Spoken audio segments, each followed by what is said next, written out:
We've been talking about the environment, and I'd like to discuss with you one or two more general questions related to this. Let's consider, first of all, environmental problems. What are some environmental problems the world is facing today? Today, the first problem that the world tries to overcome is pollution. We have a big problem with this.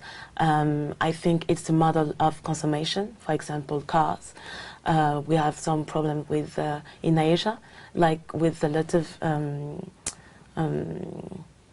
like a big company which have some big problems. I mean, some explosions we knew in Japan, and I think we have to reduce our consumption. Even it's difficult, but we want to try some alternative like public transport, or in Cambridge with bikes. I think it's a good idea, and maybe to think more about our next generation or future generation, because the problem is that we don't think about what will happen tomorrow. We think just the present. We say, okay, I can't use my car, and sometimes you said, okay, why not to use my bike? It's better because I know that it's more respectful with the environment. Which environmental problems are people most concerned about in your country?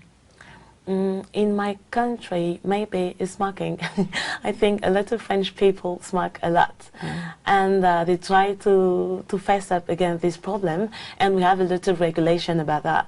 Now that I think is very, very good. We can't smoke in public area, and when we have a contact with, I don't know, childhood, we try to forbidden this behavior. Is it important for countries to work together to solve environmental problems? Of course, it's a common problem, and we have to find a solution together. But the problem is that some countries are more developed than the other one.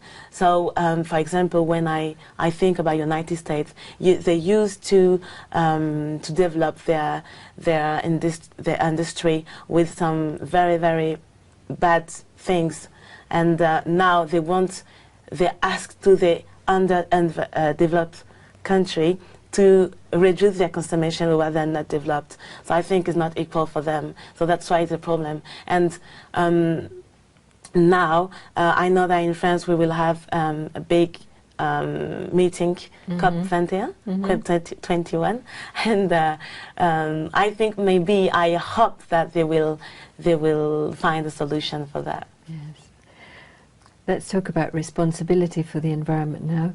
What can ordinary households do to protect the environment? I think maybe to be more simple. I mean, some people think that it's something totally incredible to respect environment, but sometimes something very useful.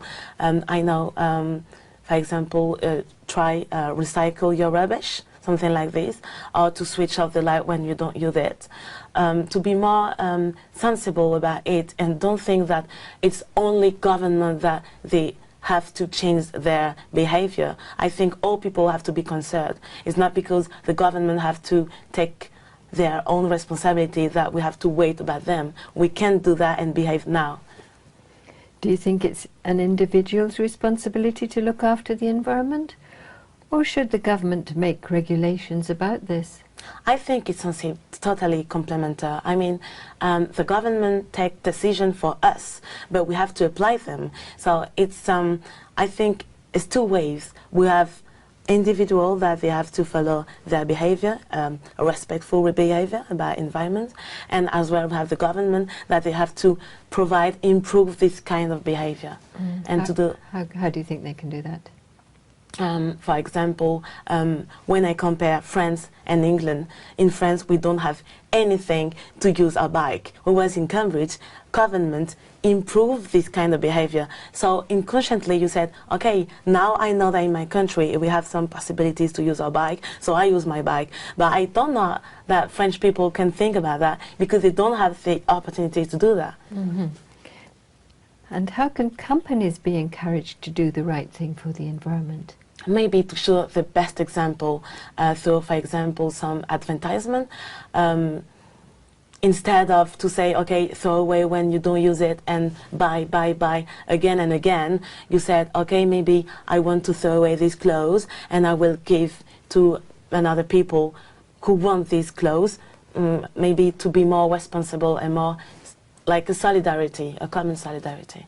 Well, thank you very much. That's the welcome. end of your speaking test.